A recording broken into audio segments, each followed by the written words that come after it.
Alright, I got a Zojirushi, I think that's how you pronounce it, rice cooker.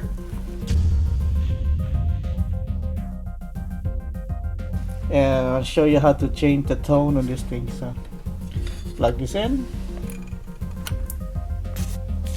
and what you do is you hold the timer until you hear the beep or the tone. That's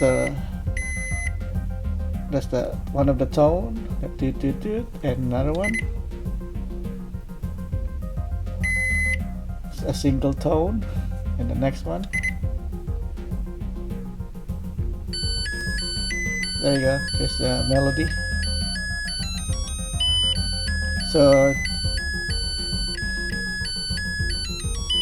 it depends on your preferences. That's how you pick either the single note or the multiple one or the whole song.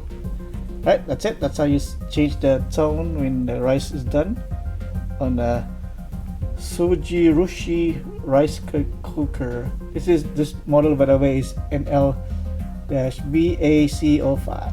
Alright, thank you for watching, and I'll see you next time. Goodbye.